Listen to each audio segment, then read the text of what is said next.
सभी को नमस्ते। मंत्रोच्चारण। ओम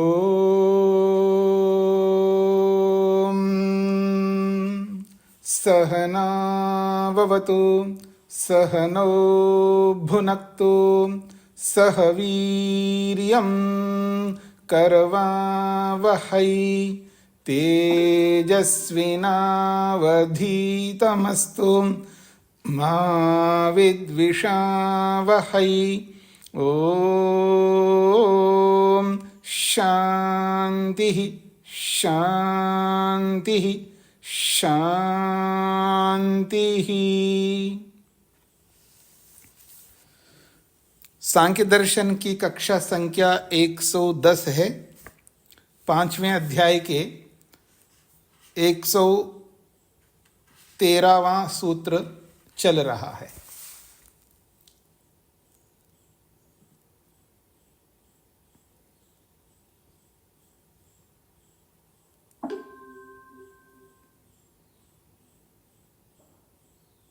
ये कोई और व्यक्ति जुड़ा है क्या यहां पर? क्या गड़बड़ कर रहे हैं?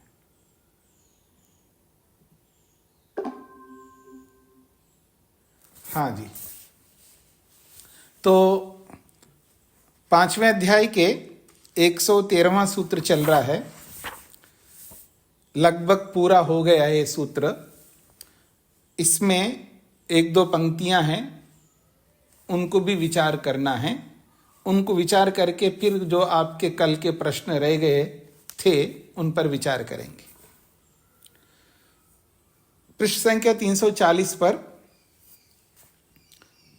अंतिम पंक्ति है नीचे की। अनिरुद्ध वृत्तौ विज्ञान भिक्षु भाष्ये च सूत्र विरुद्धम व्याख्यानम कृतम। भाष्यकार ये कहना चाहते हैं अनिरुद्ध वृत्ति में और विज्ञान भिक्षु के भाष्य में, दोनों के भाष्य में इस सूत्र के विरुद्ध व्याख्यान किया है।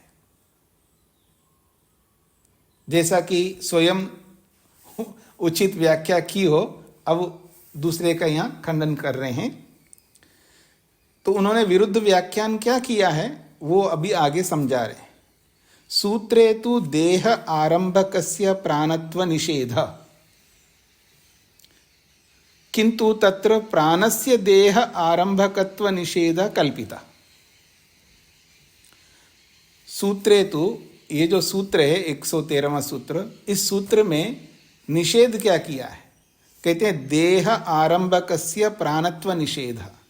शरीर को उत्पन्न करने वाले जो पंचमाभूत है उनमें चाहे वायु को मानो या पांचों भूतों को, ये पांचों भूत या एक वायु प्राण को उत्पन्न नहीं करते हैं, ऐसा निषेध किया है सूत्र में। लेकिन इन दोनों भाष्यकारों ने क्या अर्थ किया है? तत्र किंतु तत्र प्राणस्य देहारंभकत्व निषेध कल्पिता।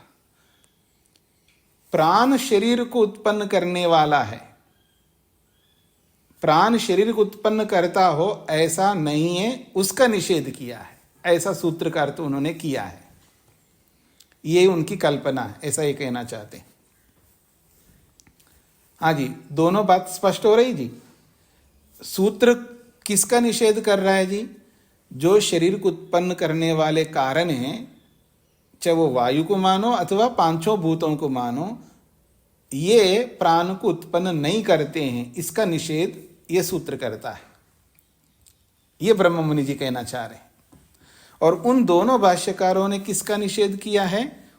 प्राण शरीर को उत्पन्न नहीं करता है, ऐसा निषेध किया है।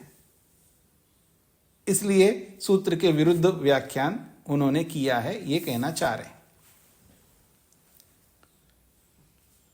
जैसा कि उनका प्रमाण दिया है, देहे प्राण दर्शनात् तस्य देह आरंभकत्व शंकाम अपनयति।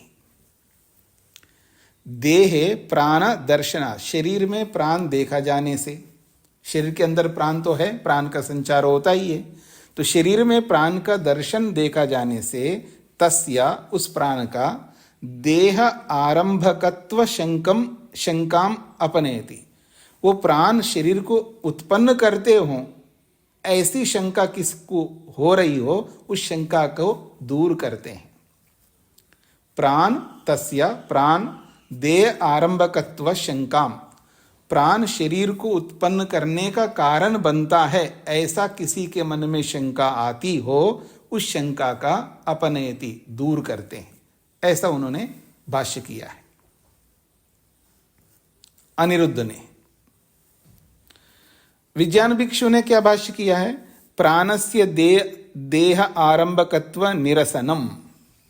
विज्ञान भिक्षु ने ये अर्थ किया है प्राण देह आरंभकत्व, प्राण शरीर को उत्पन्न करता है, उसका निषेध किया है। सभी को स्पष्ट हो गया जी दोनों भाष्यकार क्या कहना चाहते हैं?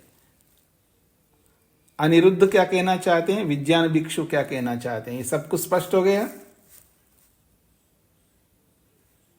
ये पूरा हो गया सूत्र। अब कल के जिनके भी प्रश्न रह गए थे वो पूछ सकते हैं।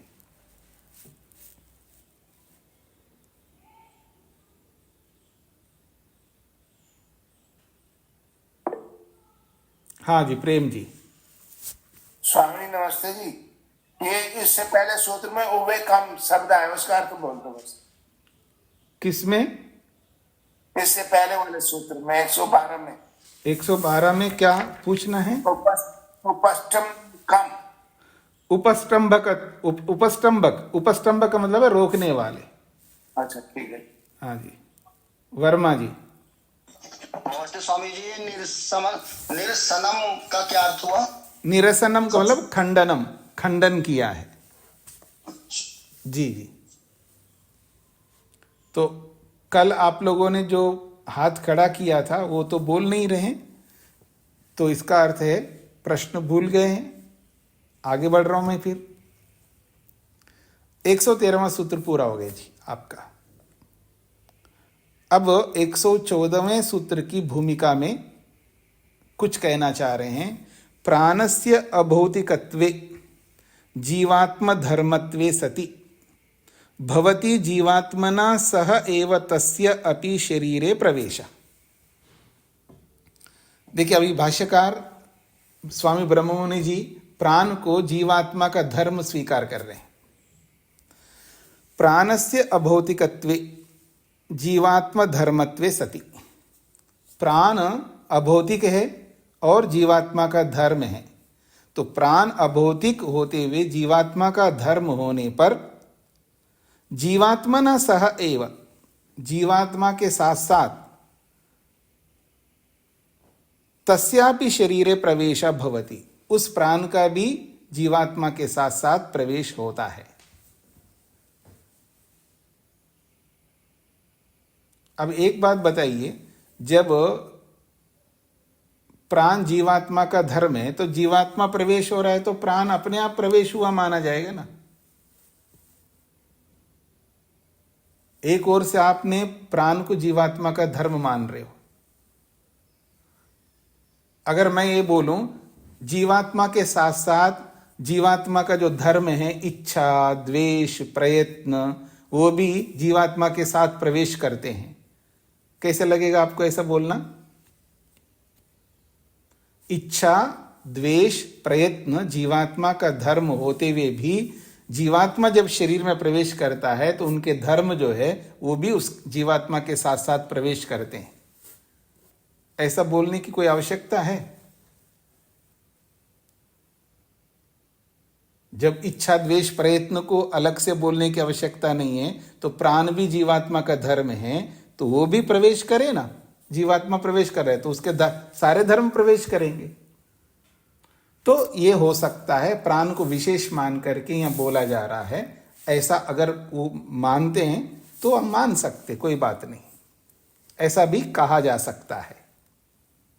इससे ये पता लग रहा है कि प्राण को जीवात्मा से अलग नहीं मान रहे। तो प्राण जीवात्मा का धर्म है, ये कहां पर बताया है? मेरा यह प्रश्न है कि प्राण जीवात्मा का धर्म है, ये कहां पर बताया है? किसी और शास्त्र में कहीं बताया हो?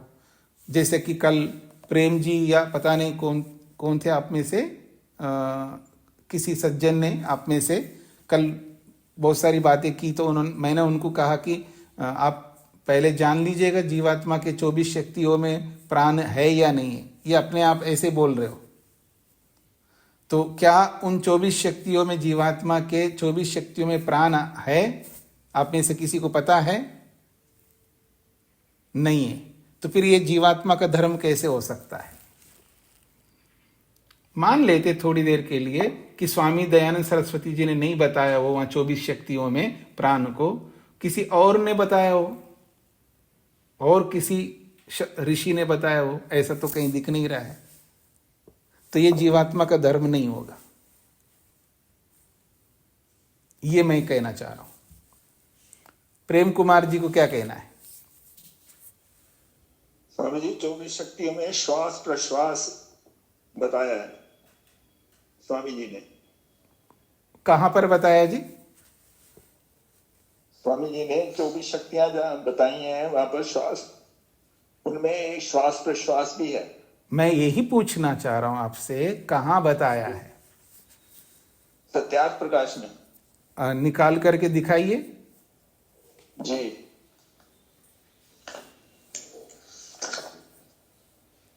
और 24 शक्तियों को बोलना है आपको, 24 शक्तियों को बोलना है आपको। हाँ 24 शक्तियां बोलूंगा जी। हाँ जी बोलिए, तो आप निकालिए, तब तक मैं दूसरे से प्रश्न करता हूं। हाँ जी सोडान जी। स्वामी जी प्रणाम। जी स्वामी जी क्या आत्मा का ये दो गुण या दो धर्म हो सकते हैं, ज्ञान और क्रिया, और क्रिया को हम प्राण ले ले? नहीं, वहां क्रिया का अर्थ है कर्म, कर्म करने का सामर्थ्य। तो वो प्राण के रूप में ले ले उसे? नहीं ले सकते। वहां दो क्रिया भी एक धर्म बताया, वहां गति भी एक धर्म बताइए। जी आपने 24 शक्तियों को आप पढ़े हैं, तो उसमें एक गति भी एक सामर्थ्य बताया, शक्ति बताइए, और क्रिया को अलग से बताइए। तो क्रिया का प्राण नहीं ले सकते, कहीं भी क्रिया शब्द का प्राण नहीं ले सकता। हाँ, क्रिया का अर्थ आप कर्म ले सकते हो। ये प्रयत्न में आ जाएगा सर? प्रयत्न प्रयत्न तो अलग चीज है, कर्म का मतलब है कर्म करने का सामर्थ्य, ऐसा कह सकते हो आप। अब वो प्राण की सहायता से कर रही है आत्मा, प्राण के धर्म से, देखिए प्राण के गुण से। वो तो सभी ज्ञानेन्द्रियां, कर्मेंद्रियां, ये जो 18 तत्वों के सहयोग से ही करता है। जो भी कर्म करता है वो 18 तत्वों का सहयोग होगा। तो यहाँ क्रिया का अर्थ क्रिया करने का सामर्थ्य, क्योंकि क्रिया, कर्म का मतलब कर्म नहीं लेना, कर्म तो एक अलग चीज है, कर्म गुण नहीं है, धर्म नहीं है। कर्म करने का सामर्थ्य को आप क्रिया शब्द से लेंगे। जी प्राण के द्वारा हो रही होगी सर? नहीं, जो प्राण के द्वारा हो रही होगी वो तो हमारी संभावना है ना। जी वहां अगर प्राण ही शब्द पढ़ते हैं ना, उनको क्या दिक्कत थी? जी वहां तो क्रिया शब्द से, जैसे वहां पर तो प्रेम भी दिया है। प्रेम का अर्थ कोई ये ना समझे कि प्रेम का अर्थ आनंद ले ले कोई, प्रेम करने का सामर्थ्य। ये सब शक्तियां का मतलब है सामर्थ्य है। शक्तियां कहो, सामर्थ्य कहो, एक ही बात है। जी सर। जी जी। और किसी का कोई प्रश्न है? हाँ जी, प्रेम कुमार जी, देख लिया आपने? सत्यार्थ प्रकाश के अंदर 9वें समुल्लास में है।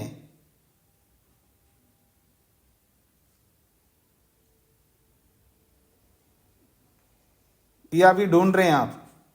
नहीं वो आ तो गया जी, पर मैंने कहीं और पढ़ा होगा, फिर ये इसमें तो नहीं है 24 शक्तियां। हाँ नहीं है ना, तो इसलिए पहले प्रमाणित करके ही हमको बोलना है उसका। अगर जब हम कहीं किसी के सामने रखते हैं तो उसको देख करके समझ करके ही करना है। जी, वो जो आपने श्वास प्रश्वास ले रहे हो वो लक्षणों में बताया है। जो लक्षण बताए गए हैं वैशेषिक दर्शन में, उन्मेष, निमेष आदि बहुत सारे लक्षण बताए। वहां पर वहां की बात को यहां आपने जोड़ दिया होगा। ये गलती हो गई। जी जी। हाँ जी शेखर जी। जी प्रणाम स्वामी जी। जी कल जैसे बात हुआ था प्रश्नोपनिषद में, जब उन्होंने कहा है तो उसका क्यों नहीं मानेंगे गुरु जी, स्वामी जी? प्रश्नोपनिषद में क्या कहा जी? कि ये अपना प्राण आत्मा की शक्ति है। मतलब प्राण आत्मा आत्मा से है। नहीं, आप ये बताइए, प्रश्नोपनिषद का प्रसंग बताइए। तो जो रेफरेंस दिया है ना स्वामी जी, कल ही मैं बता रहा था 3:3। इसमें प्रश्नोपनिषद का 2:12 दिया हुआ है जी। नहीं, 3:3 भी आगे दिया हो ना, प्रश्नोपनिषद 3:3। हाँ, प्रश्नोपनिषद 3:3, ठीक है। इसमें हाँ, आप उसमें पूरा सूत्र अपना मंत्र देते हैं। हाँ जी। तो उसके हिंदी अनुवाद को मैं पढ़ता हूँ तो वो वही कहता है जी, ये प्राण आत्मा से उत्पन्न हुआ है। अब उससे ज्यादा तो मुझे हाँ जी, ये उक्तम ही आत्मना एष प्राणो जयते, आत्मा से प्राण उत्पन्न होता है। तो आत्मा से प्राण उत्पन्न होता है, तो यहाँ आत्मा का आप जीवात्मा ले रहे हो। हाँ जी, मैं तो जीवात्मा ही समझ के कर रहा हूँ स्वामी जी। और फिर उन्होंने आगे कहा कि जैसे मनुष्य की छाया होती है, इसी तरह नहीं, वो आगे की बात भी है। यही मंत्र ना आगे भी है, मतलब इसकी आगे 2 लाइनें और हैं। हाँ नहीं, वो यहाँ पूरा नहीं दिया हुआ। हाँ नहीं, ठीक है, मैं अभी वो प्रसंग निकाल देता हूँ ना आपके कहने के अनुसार। तीसरा प्रश्न में आज मैं बाहर रोड पे हूँ, इसलिए मैं थोड़ा हाँ जी, हाँ जी, एक्सेस नहीं है। कोई दिक्कत नहीं, मैं इसको निकाला हूँ। आत्मना एषा प्राणो जायते यथा एषा पुरुषे छाया एतस्मिन् एतद् आततं मनोकृतेनायाति अस्मिन् शरीरे, ये इसका अर्थ है। तो ये तात्पर्य इन्होंने जो लिखा है उसको मैं आपको बता देता हूँ।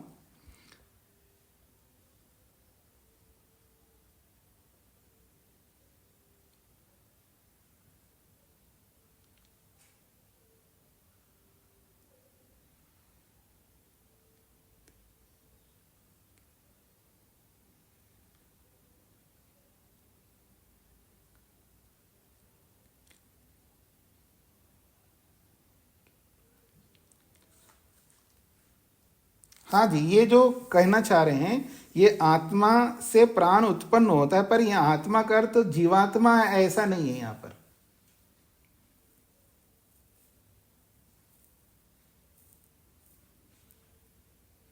आगे वो क्या कह रहे हैं, जैसे मनुष्य की छाया, हाँ, इस तरह का ये क्या, वो इसका ये अर्थ है, जैसे पुरुष से छाया की उत्पत्ति होती है ना, यानी पुरुष जहां भी खड़ा रहे, तो ये उदाहरण दे रहे हैं, जैसे पुरुष कहीं भी खड़ा हो जाए तो वहां छाया उत्पन्न होती है, वैसे ही ये प्राण आत्मा से उत्पन्न होता है। ये इतना बात कहना चाहते हैं। छाया कोई वस्तु नहीं है, केवल उस प्रकाश का अभाव है। एक उदाहरण है ना, उदाहरण का केवल इतना तात्पर्य है, जैसे पुरुष जहां भी खड़ा हो जाए प्रकाश में, वहां छाया उत्पन्न होती है। तो वो छाया किस कारण से उत्पन्न हुई है? आत्मा के कारण से उत्पन्न हुई है। तो ठीक इसी प्रकार से प्राण किससे उत्पन्न हुआ? आत्मा से उत्पन्न हुआ। ये इसका तात्पर्य है। इसका ये नहीं कह रहा आत्मा के अंदर से प्राण निकल गया, आत्मा से प्राण उत्पन्न हुआ, वो कार्य पदार्थ है और आत्मा कारण पदार्थ है, ऐसा इसका तात्पर्य नहीं है। कार्य कारण तो नहीं स्वामी जी, लेकिन अगर मतलब जैसे आत्मा आती है शरीर में, साथ साथ प्राण आता है, जी जी जी, तो मतलब वो आत्मा का ही भाग है, ऐसे कार्य कारण के रूप में तो नहीं देखते।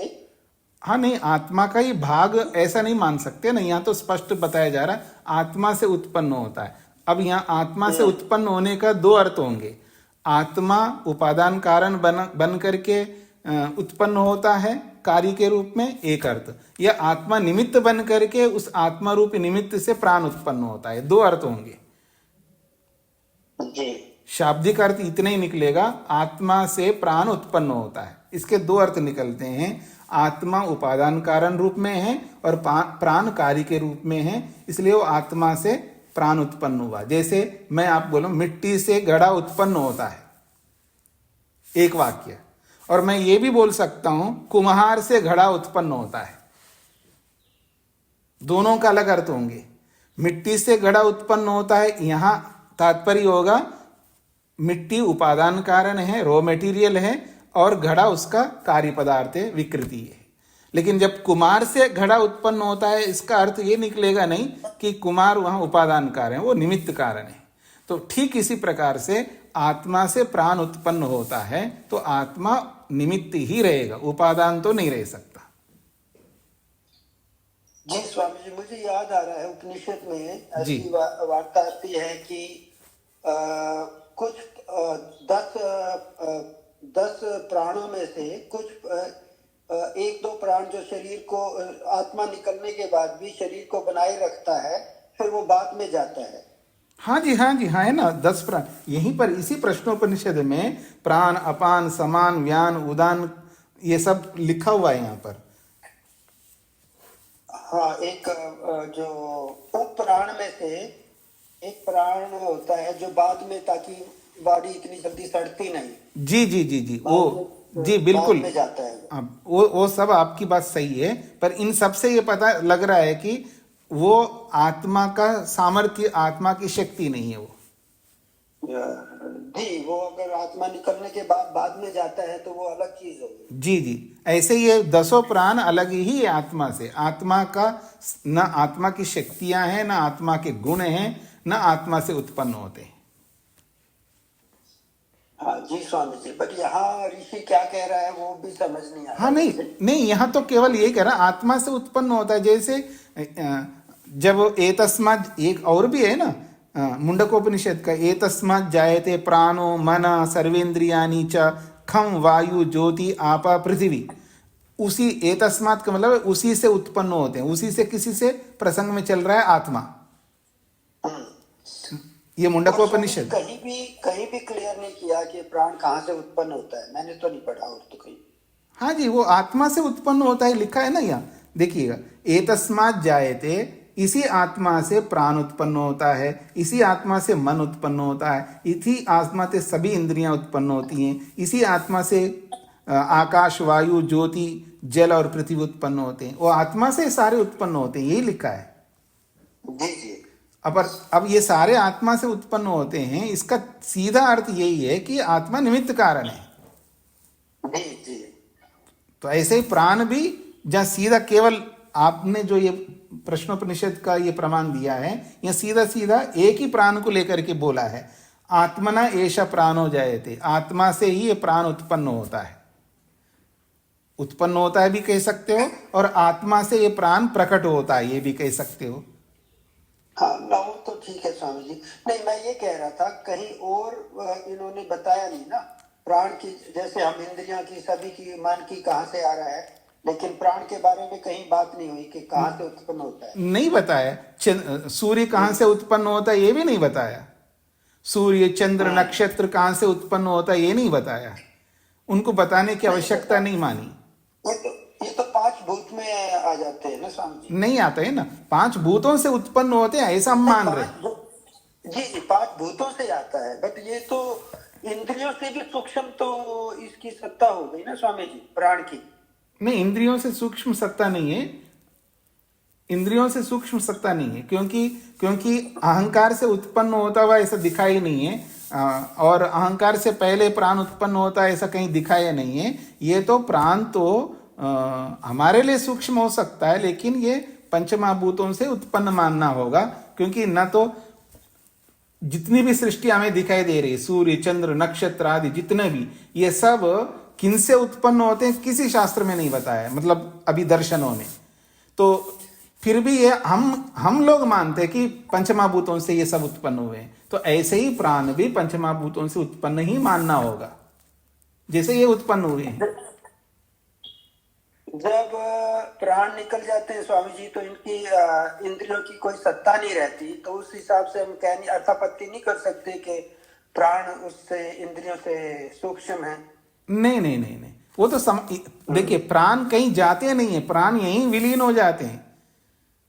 प्राण तो निकल रहे हैं, जैसे शरीर आत्मा निकलता है तो इंद्रियां निकलती है, प्राण भी निकल जाते हैं, लेकिन वो प्राण निकल करके कहाँ जाते हैं, वो रहते हैं ऐसा कहीं पर नहीं दिखाया है। इसका सीधा यही अर्थ है, यही नष्ट हो जाते हैं। केवल 18 तत्व तो अगले शरीर के लिए जाते हैं, फिर जैसे शरीर प्रारंभ होता है वहां प्राण वापस परमात्मा डालता है। इसका मतलब है पंचमहाभूतों का ही एक सूक्ष्म रूप है, अर्थात वायु का एक सूक्ष्म स्वरूप है। वायु भी हमको कहाँ दिखती है? पंचमहाभूतों वाली वायु तो दिखती नहीं है, मतलब उसका एहसास हम नहीं करते हैं। जैसे पृथ्वी जल अग्नि वायु, पृथ्वी जल अग्नि और आकाश का हम पंचमहाभूतों में इन 4 भूतों का काम महसूस करते हैं, इनसे बनी हुई चीजों का हम महसूस करते हैं। ऐसे वायु को भी महसूस नहीं करते हैं। वायु भी बहुत सूक्ष्म है, जैसे पृथ्वी बहुत सूक्ष्म है। तो उसी वायु का ही एक कार्य है प्राण, ऐसा हमें मानना होगा। इसके अतिरिक्त और कोई प्रमाण हमारे पास में नहीं है। जी नहीं, मैं ये कह रहा था स्वामी जी, जब हम वो इंद्रियां और प्राण निकलने लगे तो तभी मन भी और सभी इंद्रियां उसके बिना तो काम नहीं कर सकते ना। हाँ जी, प्राण के बिना शरीर में जब प्राण रहता है तब इंद्रियां काम करती हैं। अगर प्राण नहीं रहता है तो इंद्रियां काम नहीं करती हैं। जैसे उदाहरण आपको देता हूं, इससे आप ये नहीं बोल सकते हैं कि इंद्रियों से सूक्ष्म है प्राण, ये नहीं बोल सकते। जैसे मैं आपको बोल रहा हूं, जी वही मैं पूछ रहा था। हाँ जी, जैसे आंखें नहीं है हमारी, यानी गोलक बंद है, हमारी जो नेत्र गोलक है वो बंद है। जैसे जन्म से जो अंधा होता है, किसी का तो आंख खुला रहता है, किसी का बंद रहता है एकदम। तो अब आंख बंद है, आंख के बिना चक्षु इंद्रिय काम नहीं करती है। इसका ये तात्पर्य नहीं कि जो ये गोलक है ये चक्षु इंद्रिय से सूक्ष्म है, ऐसा नहीं बोल सकते। ऐसे ही प्राण को भी नहीं बोल सकते, वो प्राण के कारण से वो काम करते। जैसे मन काम नहीं करता बिना अन्न के, जैसे पीछे उपनिषदों में पढ़ा है, अन्न शक्ति प्रदान कर रहा है मन को।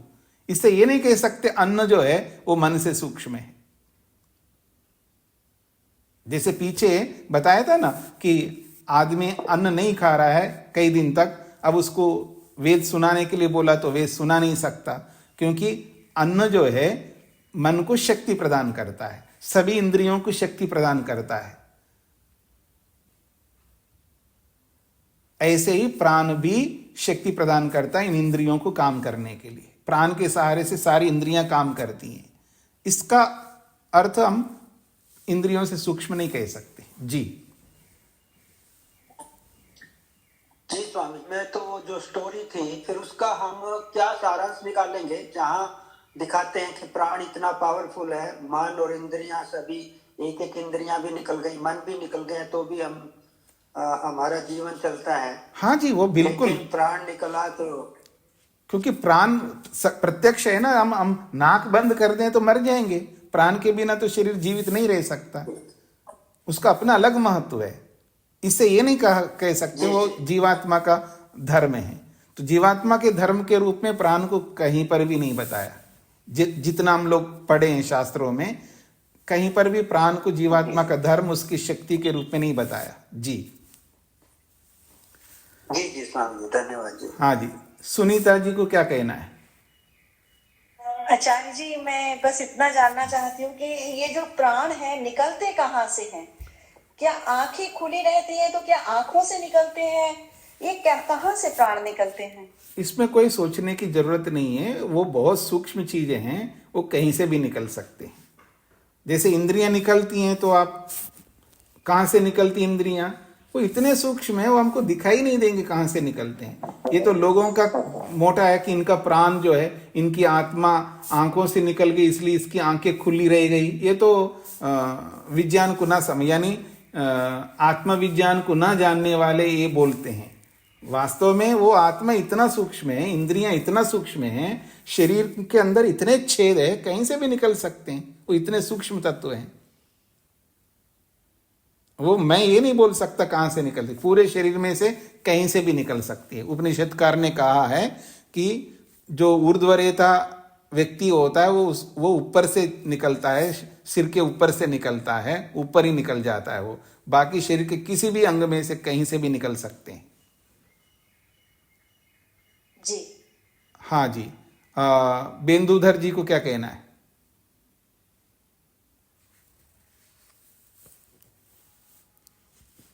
माइक खोल करके बोलिएगा। सॉरी जी अच्छा, शायद सूत्रों में लिखा है, भाष्य में, हिंदी भाष्य में जी, जैसे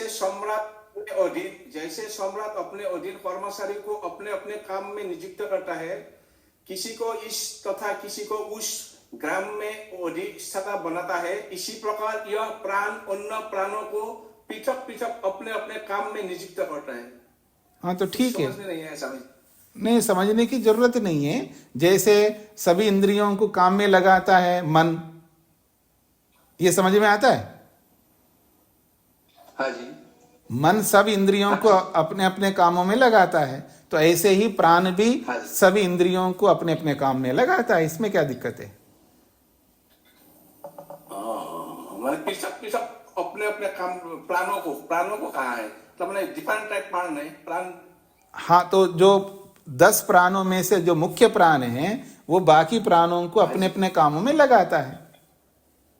तो मुख्य प्राण कौन सा है जी? जिसको हम प्राण से, प्राण, अपान, व्यान, उदान, समान, देवदत्त आदि जो है, तो जो प्राण शब्द से बोला जाता है वही मुख्य प्राण है। धन्यवाद जी। नरेंद्र जी। स्वामी जी हूँ जी। स्वामी जी, ऐसे अभी आप बता रहे थे कि ये प्राण तो प्रत्यक्ष दिखाई, जैसे नासिका को बंद करके ये उदाहरण दिया आपने, तो इसको वायु से संबंधित माने प्राण को?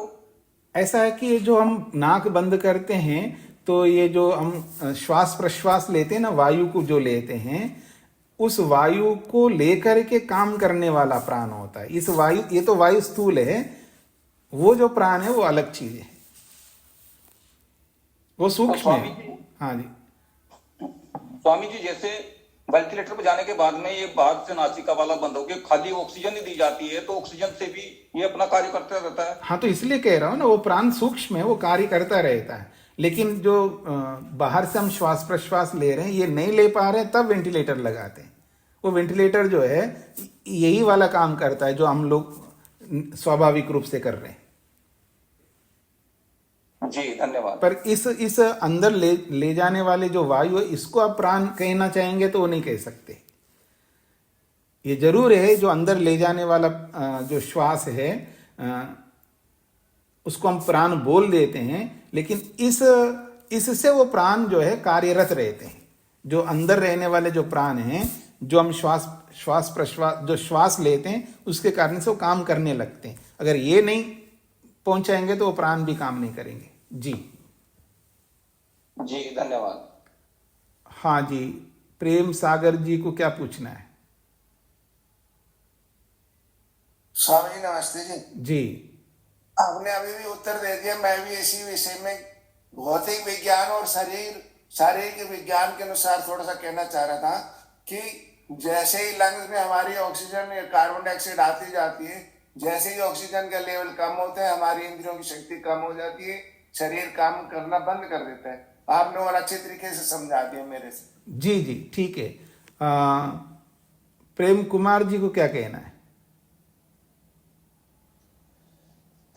स्वामी जी, आपने अभी मुंडकोपनिषद का भी एक रेफरेंस दिया था जी, तो मैंने भी निकाला हुआ है। मुंडकोपनिषद 2 अध्याय में 2:1-3 है। परमात्मा से प्राण उत्पन्न होता है, मन और सारी इंद्रियां भी उत्पन्न होती हैं। ये प्राण अणु है। मुख्य प्राण जीवन संचार करता है। ये मुख्य प्राण अपने को 5 भाग में विभक्त करके पूरे शरीर भार को पकड़कर धारण कर रहा है। मुख्य प्राण ना तो वायु है, ना ही शरीर में कार्य करने वाली वायु की क्रिया। ये शरीर में शक्ति रूप है जिससे इसके 5 अंश कार्य करते हैं।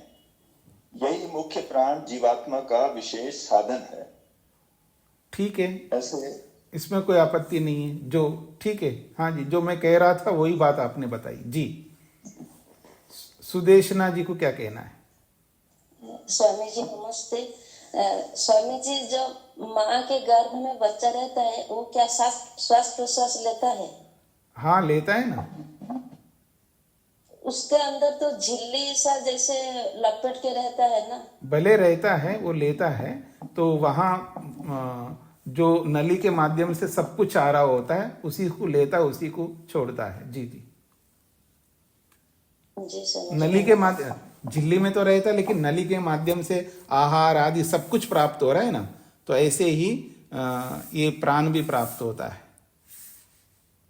और फिर स्वामी जी बाहर आने से वो भक्ति जो बाहर का वायु लेता है, बाहर आने के बाद तो वो लेता ही, आप इसमें क्या पूछना है। अच्छा ठीक है स्वामी जी, धन्यवाद। रूप जी। ओम स्वामी जी। जी स्वामी जी, तो बस प्राण को तो फिर भौतिक ही माने ना स्वामी जी, क्योंकि यहाँ तो सिद्ध हो गया कि प्राण भौतिक ही है, हाँ स्थूल है। हाँ जी, भौतिक का मतलब हमारे को दिखाई देने वाला स्थूल जैसा नहीं है, मतलब इंद्रियों की अपेक्षा से बहुत ज्यादा स्थूल है। हाँ जी हाँ जी हाँ जी, बिल्कुल बिल्कुल। हाँ जी धन्यवाद स्वामी जी। सुनीता जी। आचार्य जी, ये जो पेट में बच्चा होता है तो इसमें आत्मा कब आती है? अभी ये सारे प्रश्न क्यों कर रहे हैं? मेरा जानना है आचार्य जी हाँ। कि कब आत्मा आती है उसमें? हाँ, तो ये मतलब कोई कहता है 3 महीने बाद, कोई कहता है कि बच्चा मतलब बढ़ना शुरू होता है तब आती है। तो जो कोई कहता है का मतलब कौन है वो कोई व्यक्ति कौन है? कहते हैं लोग, बड़े बुजुर्ग कहते हैं, उनसे सुनते हैं। नहीं, तो वही एक सच्ची मतलब सही बात जानना चाहती हूँ। आप पढ़ी लिखी है या अनपढ़? पढ़ी लिखी है तो तभी तो आपसे क्वेश्चन कर रही हूँ। नहीं, पढ़ी लिखी, देखिए पढ़ी लिखी है तो ऐसा प्रश्न आप नहीं कर सकते। लोग कहते हैं, बड़े बुजुर्ग कहते हैं, बड़े बुजुर्ग उस विषय के विशेषज्ञ है क्या? वो जैसे सुनते वैसे बोलते हैं। सभी लोगों को ये बात समझनी है, जो हम सुनते हैं बहुत सारी बातें लोगों से, वो सच भी होती हैं और गलत भी होती हैं। हमको ये समझना होता है बोलने वाला कौन है। अगर बोलने वाला उस विषय के विशेषज्ञ है फिर बोल रहा है तो वो सत्य ही होना चाहिए, और जो बोलने वाला उस विषय के विशेषज्ञ नहीं है, ऐसे सुनी सुनी बात बोल रहा है, तो आंख मीच करके मान लो ये बस सुन करके बोल रहा है, इसके पीछे कोई तथ्य नहीं है। नहीं जी वो ऐसा आदमी नहीं है, तो फिर आप उसका इन्वेस्टिगेशन करिएगा ना, जो बोलने वाला जैसे बोला है वो किस कारण से बोला है। अगर ऐसे हम लोग चलेंगे, ऐसे सुनते हैं तो सुनी हुई बातों को मान करके चलेंगे तो पता नहीं हम जी नहीं पाएंगे। मैं ये नहीं कहना चाह रहा हूँ सुनी हुई बातें सारी झूठी होती हैं। मैंने पहले ही स्थापित किया है, सुनी हुई बातें सच भी होती हैं और झूठ भी होती हैं। ये हमें तय करना है प्रमाणों के आधार पर। तो इसलिए ऐसा नहीं होता। अभी शास्त्र पढ़ रहे हैं ना, अभी अगला सूत्र पढ़ेंगे तो आपको इसका उत्तर दे देंगे। जी। हाँ जी, अब नहीं, प्रश्न नहीं। सतीश जी को क्या पूछना है?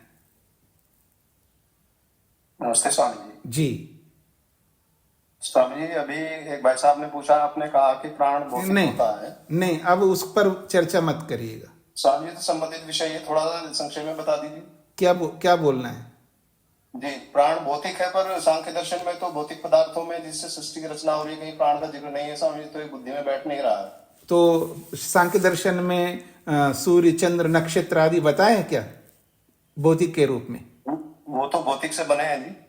किसने बताया आपको? किसने बताया? सांख्य दर्शन करने बताया? नहीं, वो इन्हीं से बनते हैं जी, पंचभूतों नहीं, से सारे सृष्टि। देखिए मेरा प्रश्न का उत्तर नहीं दे रहे हैं आप तो स्थापना कर रहे हैं इन्हीं से बनते हैं। कि कहाँ प्रमाण आया है कि ये? मैं थोड़ा चाहता हूँ आपके बराबर योग्यता है ऐसे, तो फिर जो बताया जा रहा है उसको समझ लीजिएगा जी। अगर आपके पास योग्यता नहीं है तो बताने वाले की बात को मानना चाहिए, और आपके पास योग्यता है तो उसका प्रमाण देना चाहिए। ये सीधी सी बात है। कहाँ से लाएंगे? जब है तो बातें पे आधार चल रहा है। तो जब आपको पता नहीं तो बताने वाली बात को सुनना नहीं, और आपको प्रमाण देना नहीं, तो फिर काम कैसे चलेगा? सुनना है तो भी आपसे निवेदन रखा है स्वामी जी। तो मैंने बताया है कि जैसे सूर्य चंद्र आदि जितने भी दिखाई देने वाले पदार्थ हैं, वो पदार्थ किन से बने सांख्य दर्शनकार ने बताया नहीं।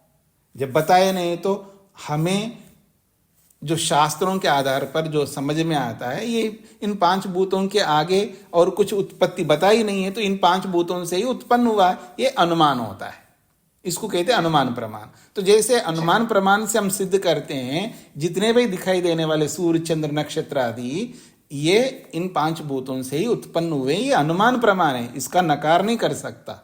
ठीक इसी प्रकार से प्राण भी पंचमा भूतों से उत्पन्न हुआ है, ये अनुमान है। इस अनुमान का कोई खंडन कर दे तो हम मान लेंगे। जी हाँ जी, आगे बढ़ूं मैं। प्राणस्य अभौतिकत्वे जीवात्म धर्मत्वे सति भवति जीवात्मना सह एव तस्यापि शरीरे प्रवेश। ये भाष्य गलत है, फिर भी हम इसको पढ़ लेते हैं। प्राण भौतिक ना होते हुए भी जीवात्मा का धर्म होते हुए जीवात्मा के साथ साथ उस प्राण का भी शरीर में प्रवेश होता है। अर्थात जैसे जीवात्मा प्रवेश करता है वैसे ही प्राण भी शरीर में प्रवेश करता है। प्राणो ही भोक्तु जीवात्मनो अधिष्ठानम आश्रया। एक और विशेष बात ये लिख रहे हैं, प्राण जो है साधारण नहीं है, भोक्तु जो जीवात्मा है, भोग करने वाला जीवात्मा है, उसका आधार है, उसका अधिष्ठान है, उसका आश्रय है, ये कहना चाह रहे हैं। यथा जैसे कि वेदांत दर्शन निर्दिष्टम, वेदांत दर्शन में निर्देश किया है प्राणवता शब्दात, ये वेदांत दर्शन का सूत्र है। इसका अर्थ है प्राणवता, वहाँ जीवात्मा का प्रसंग चल रहा है तो प्राण वाले आत्मा से, प्राण वाले जीवात्मा के साथ, ऐसा अर्थ प्राणवता शब्दार्थ का अर्थ है।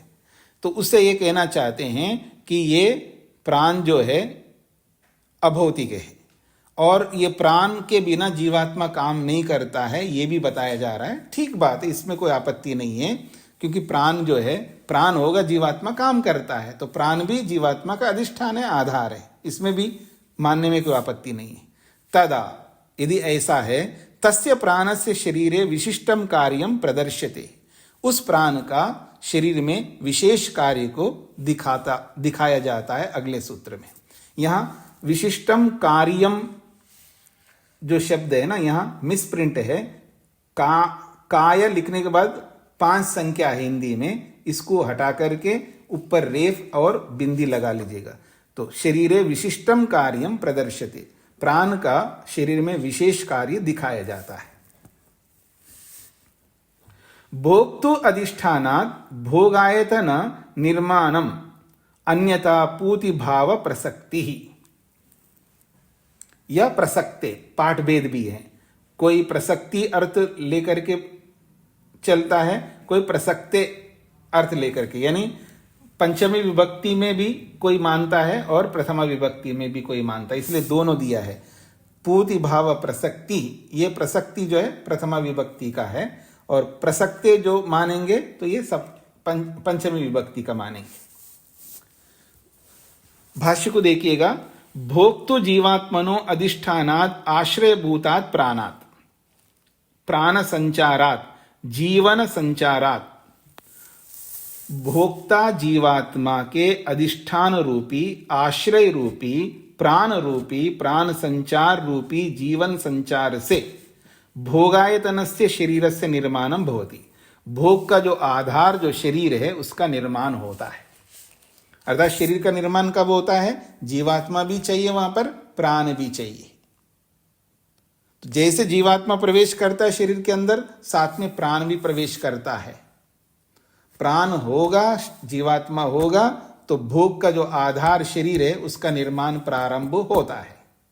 सुनीता जी का प्रश्न का उत्तर यहीं पर आ रहा है, यानी जैसे शरीर बनना प्रारंभ होगा तो वहां जीवात्मा का होना आवश्यक है, बिना जीवात्मा के शरीर का बनना प्रारंभ नहीं हो सकता,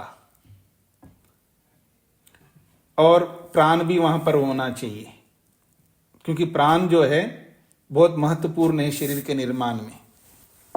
तो कहा जा रहा है कि भोक्तु जीवात्मा का जो अधिष्ठान है अर्थात आश्रय है, वो कौन है? प्राण। उस प्राण से प्राण संचारात, उस प्राण का संचार जब तक नहीं होता है, ये जीवन संचारात, उस प्राण संचार को ही बोला, वो जीवन का संचार है अर्थात जीवन का आधार है। उस जीवन के आधार प्राण के रहने पर, जीवात्मा के रहने पर ही भोगायतनस्य शरीरस्य, शरीर कैसा है? ये भोग का आधार है। शरीरस्य का विशेषण है भोगायतन। भोगायतन का अर्थ होता है भोग का आधार, जो शरीर है उस शरीर का निर्माण हो सकता है। कब? जब प्राण वहां रहे, आत्मा भी वहां रहे। शरीरम ही भोगायतनम, भाष्यकार ने और स्पष्ट कर दिया है, ये जो शरीर है इसी शरीर को भोगायतनम के नाम से बोला जाता है। यदि वहां प्राण न रहे, जीवात्मा न रहे, तो कहते हैं पूति भाव प्रसक्ति ही। अन्यथा, अन्यथा का मतलब है आत्मा और प्राण न होने पर शुक्र शोणितयो तन निष्पन्न शरीर पिंडस्य च पूतित्वम गलितत्वम प्रसज्यते। अन्यथा यदि प्राण को वहां नहीं मानोगे, शरीर के निर्माण में आत्मा को नहीं मानोगे, तो जो शुक्र और शोणित अर्थात रज और वीर से जो उत्पन्न होने वाला जो शरीर रूपी पिंड है, उसका पूतित्वम अर्थात वो सड़ जाएगा, गलितत्वम गल जाएगा, ये प्रसंग आ जाएगा। और शववत दूषितम भवेत्, जैसे मरा हुआ शरीर होता है, जैसे वो दूषित होता है, ऐसे ही उत्पन्न होने वाले शरीर भी दूषित हो जाएगा। तन निर्माणम न स्याद इत्यर्था, उस शरीर का निर्माण होगा ही नहीं है, वहाँ प्राण का होना आवश्यक है और जीवात्मा का होना ही भी आवश्यक है। अर्थात प्राण और जीवात्मा जब वहाँ विद्यमान होंगे तभी शरीर का निर्माण प्रारंभ होगा। जब आप संयोग करते हैं, मतलब जो भी कपल संयोग करते हैं, बाद में पता लगता है गर्भ स्थापित हो गया, इसका मतलब है आत्मा आ चुका है। गर्भ स्थापित हो गया इसका सीधा अर्थ है आत्मा वहां आ चुका है, उसके बिना गर्भ स्थापित नहीं हो पाएगा।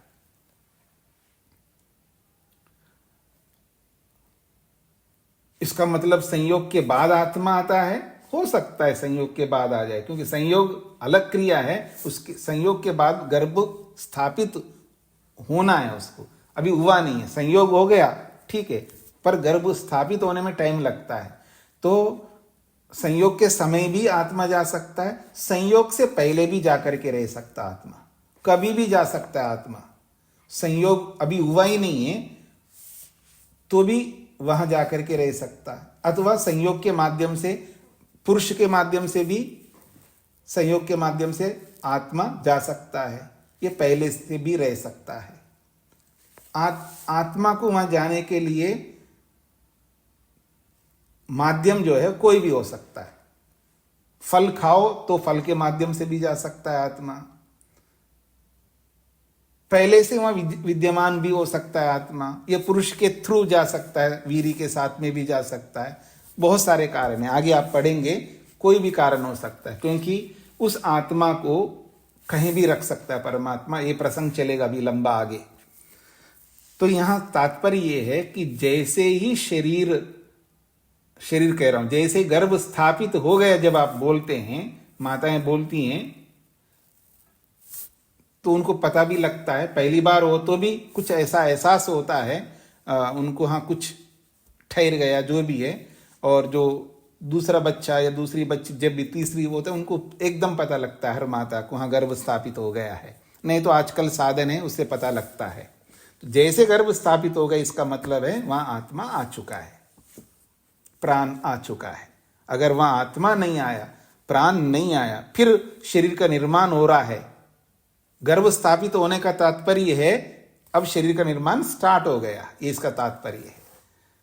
अगर वहां आत्मा और प्राण नहीं है तो वो गल जाएगा, सड़ जाएगा, ये कहना चाहते हैं यहां पर। ठीक हो गए जी, आगे बढ़ूं मैं। राजकुमारी जी को क्या कहना है? आपने हाथ खड़ा किया है तो पूछिए क्या कहना है आपको, और नहीं पूछना है तो हाथ हटा लीजिएगा। प्रेम जी को क्या कहना है? स्वामी नमस्ते जी, ये पूथी का तो पूथी का मतलब दूषित। अच्छा, दूषित। जी जी स्वामी जी, एक चीज और मेरे विचार में आ रही है। जैसे हमारे बीमारी के कीटाणु होते हैं, बहुत माइक्रो है, माइक्रो ऑर्गेनिज्म, उसमें भी हमने और आपने जीव माना हुआ है, तभी आगे जाके बीमारियां और संक्रमण करते हैं। तो ऐसे शुक्राणु में भी जीव होना चाहिए। वो तो होते हैं ना, रजवीर में दोनों में होते हैं, पर वो अलग है। वो हमारे जो बच्चा पैदा होने वाला नहीं होता है, वो ये समझ लीजिएगा। वो जो भी होते हैं शुक्राणु में, रज और वीर में, दोनों में बहुत सारे होते हैं। वो हमारे लिए जो आने वाला है वो नहीं होता है वो। जी ठीक है स्वामी। सुभाष जी। स्वामी जी उपनिषद में तो इस तरह से है, जैसा ध्यान आ रहा है कि पुरुष के थ्रू ही आत्मा प्रवेश करती है। नहीं, वो एक प्रक्रिया है।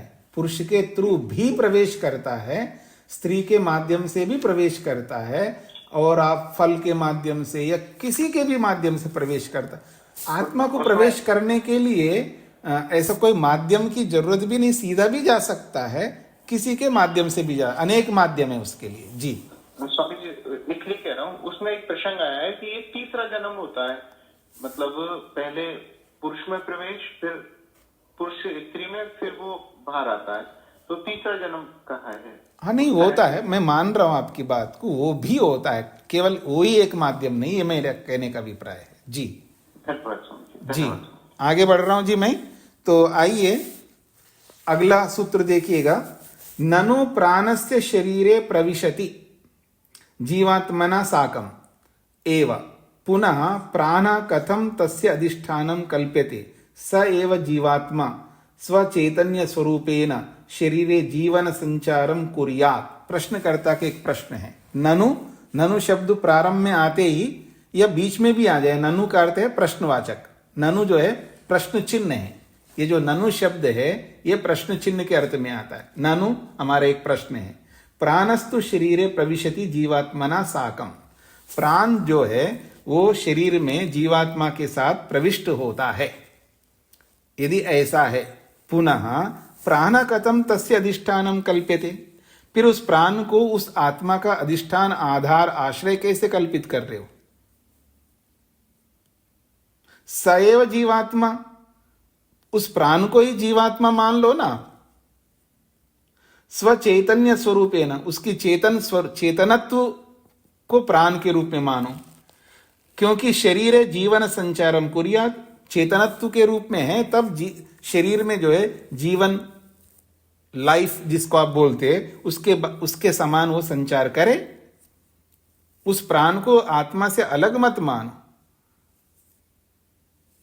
वो आत्मा मतलब प्राण ही आत्मा मानो, अथवा प्राण को चेतनत्व मानो, ऐसा प्रश्नकर्ता का प्रश्न है। अत्र उच्यते, इसका समाधान कर रहे हैं 115वें सूत्र में। भृत्य द्वारा स्वामी अधिष्ठिति ही नैकांतात्। अब उदाहरण देके समझा रहे हैं सूत्र के माध्यम से। स्वयं अधिष्ठिति भृत्य द्वारा एकांतात् न। जीवात्मा स्वामी, प्राण तदधीनो भृत्य। जीवात्मा जो है स्वामी है, मालिक है, और प्राण जो है तदधीन, उस जीवात्मा के अधीन है, वो भृत्य है, वो सेवक है। अब यहां उल्टा हो गया। पीछे क्या बोला था 114वें सूत्र में? जीवात्मा का आधार है प्राण, जीवात्मा का आधार है प्राण, ये बोला है। और यहां उल्टा बता रहे हैं कि जीवात्मा जो है स्वामी है, प्राण जो है उसके अधीन है, उसका भृत्य, उसका नौकर है। यथा ही इंद्रियानि जीवात्मनो भृत्य रूपानि। और एक उदाहरण के अंदर एक उदाहरण और दे रहे हैं। जैसे इंद्रियां जीवात्मा के भृत्य के रूप में हैं, नौकर के रूप में हैं, तानी, वो इंद्रियां स्व स्व एक एक विषय प्रदर्शन कार्यम परिपालयन्ति। और वो जो इंद्रियां हैं अपने अपने स्व स्व, अपने अपने एक एक विषय, अपने अपने एक एक विषय को प्रदर्शित करने का कार्य करते हैं। अर्थात अपने एक एक विषय को ही प्रस्तुत करते हैं जीवात्मा के सामने। ऐसा नहीं कि अनेक विषयों को प्रस्तुत करता है। यानी एक इंद्रिय रूप को प्रस्तुत कर रही है, एक इंद्रिय जो है शब्द को प्रस्तुत कर रही है, एक एक इंद्रिय एक एक विषय को प्रस्तुत करती है, अनेक विषयों को भी नहीं। जैसे कि इंद्रियां जीवात्मा के भृत्य है, नौकर है, ऐसे प्राण भी है। तथैव प्राणः तस्य भृत्य रूपः। प्राण जो है उस जीवात्मा का नौकर स्वरूप है। शरीरे जीवन संचार कार्यम संपादयति। और ये जो प्राण क्या करता है? शरीर में जीवन का संचार का काम करता है। अर्थात जीवन, अर्थात शरीर के अंगों को जीवित रखने का, शरीर जीवित रहे ऐसा काम ये प्राण करता है। यतः, क्योंकि स्वामिनो अधिष्ठातृत्वम वृत्ति द्वारा ही भवति। स्वामी का अधिष्ठातापन जो है वो नौकर के साथ, वृत्ति के साथ ही होता है। नौकर ना हो तो अधिष्ठाता किसका होगा वो? भाई आपने सुना है ना, अमुक व्यक्ति आश्रम का अधिष्ठाता है। भाई आश्रम केवल दीवारों को थोड़ा बोलोगे, आश्रम का मतलब है आश्रम में रहने वाले लोग हैं, उन सभी लोगों का वो व्यक्ति अधिष्ठाता है। तो ऐसे ही जीवात्मा जो है अधिष्ठाता है। किसका अधिष्ठाता है? नौकरों का, यानी इंद्रियों का अधिष्ठाता है, प्राण का अधिष्ठाता है, ऐसा आप समझ सकते हैं। तो ये कहना चाह रहे हैं जीवात्मनो अधिष्ठातृत्वम वृत्ति द्वारा ही भवति। जीवात्मा का अधिष्ठातापन जो है उनके वृत्तियों के द्वारा, नौकरों के द्वारा ही होता है। न साक्षात नहीं हो सकता, अर्थात बिना नौकर के अपने आप अधिष्ठाता ऐसा नहीं हो सकता है। तस्मात् जीवन संचारः प्राणस्य एव कार्यम न जीवात्मनः। जीवन संचार यानी लाइफ जिसको आप बोलते हो, जीवन यानी सारे शरीर के अंग जो है जीवित है, ये जीवात्मा के कारण से नहीं, प्राण के कारण से हैं। तस्मात् न दोषः, इसलिए कोई दोष नहीं होता है, उसको जीवात्मा की चेतनता मानने में कोई आपत्ति नहीं है।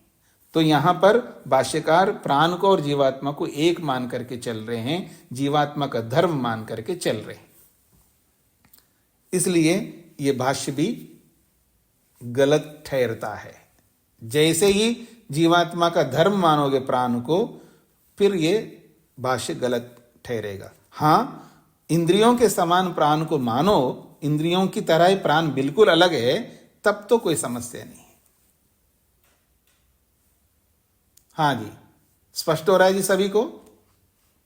जैसे इंद्रियां वृत्ति हैं, नौकर हैं, इंद्रियां अलग, जीवात्मा अलग है, ऐसे प्राण भी वृत्ति हैं, जीवात्मा से अलग है, ऐसा मानने में कोई आपत्ति नहीं। लेकिन जीवात्मा की वो चेतनता है प्राण, ऐसा मानने पर दोष आएगा।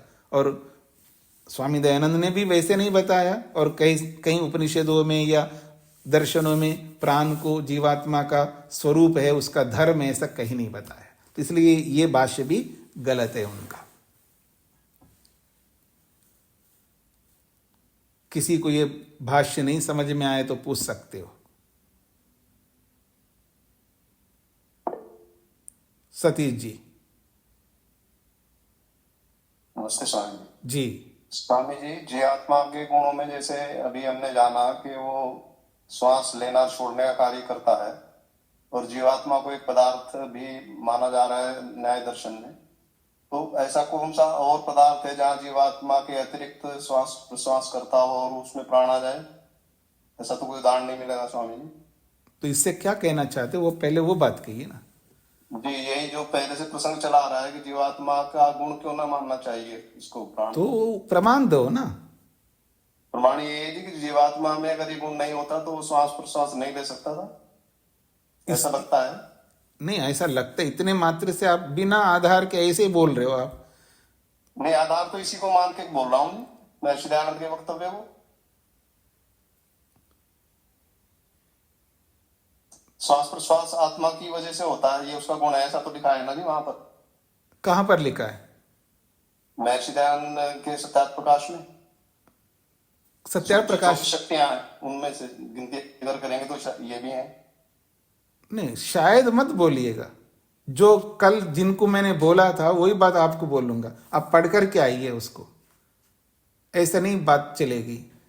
श्वास प्रश्वास शक्तियां नहीं है क्या आत्मा जी? हाँ है ना, मैं आप गाइड कर दीजिए प्लीज। मैं क्यों करूंगा जब मैं नहीं बोल रहा हूं?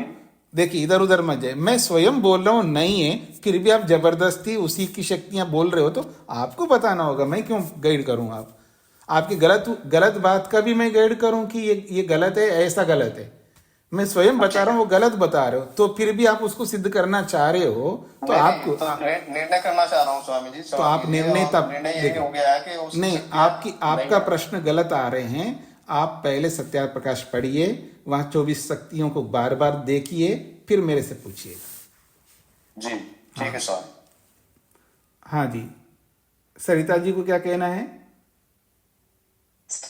नमस्ते। ये स्वामी जी 115वें सूत्र में जो एकांत तात है, इसको थोड़ा सा खोल करके बताएंगे क्या है एकांत तात? एकांतात है वो, एकांतात। एक पक्ष, एक ओर से उसको नहीं मान सकते, दोनों बातों को समझना होगा। ठीक है। मतलब एकांत का मतलब है एक ही पक्ष में आप नहीं रख सकते हो ना। जैसे इंद्रियां जो है जीवात्मा के लिए वृत्ति के जैसा है, और प्राण जो है वो भी इंद्रिय के समान है, ऐसा मान लो तो चलेगा। लेकिन आप कह रहे हैं कि ऐसे एक पक्ष में नहीं, दोनों पक्षों में देखो, ये कहना चाह रहे। एकांत का अर्थ होता है एक पक्ष में रहना, ठीक है ना, और दोनों पक्षों में जाता है ना, वो दोषपूर्ण माना जाता है। इसलिए एकांतात ना, एक पक्ष में नहीं मानो ऐसा, यानी इसका अर्थ जो है दूसरे ढंग से इन्होंने किए, इसलिए भाष्य गलत है। बाकी आप एकांतात का अर्थ है एक पक्ष में रहना, एक पक्ष में ना रहना। तो जो एक पक्ष में नहीं रहता है वो दोषपूर्ण है, इसका अर्थ है। एकांतात ना का अर्थ है जो एक पक्ष में नहीं रहता, अर्थात दो पक्षों में चला जाता है, वो दोषपूर्ण है। इसको यहीं पर विराम देता हूं। आप लोग और विचार करिएगा और समझने का प्रयत्न करिएगा। ये जो भाष्य आया है, अब यहां तक ही ये प्रक्षिप्त पूरे हो रहे हैं जी। आगे 116वें सूत्र से कोई प्रक्षिप्त आएगा नहीं, ये 115 सूत्र तक ही प्रक्षिप्त का प्रसंग चला है। इस प्रक्षिप्त प्रसंग को और अच्छी तरह गहन रूप से सूक्ष्मता से पढ़िएगा, और जो भी आपको डाउट लगते हैं ना, उन डाउटों का आधार भी ढूंढिएगा जो आपको लगता है। जैसे कई लोगों का अभी प्रश्न है कि ये जीवात्मा के गुण क्यों नहीं माना जाए, ऐसे हम यूं ऊपर ऊपर से नहीं मान सकते, तो उनको ढूंढो, निकालो। सत्यार्थ प्रकाश जो आप पढ़ सकते हो, जो समझ सकते हो, हिंदी में है, उसको भी मैं नहीं बताऊंगा, आपको निकालना है, आपको देखना है, आपको समय निकालना है। निकालो, देखो, ढूंढो। अगर आप प्रमाणित कर दो तो मेरे कोई आपत्ति नहीं मानने में, मैं मान लूंगा। लेकिन आप बिना प्रमाणित किए ही ऐसे ऊपर ऊपर से प्रमाणित करने का चेष्टा करेंगे तो मैं नहीं मान पाऊंगा। ओम शांति शांति शांति।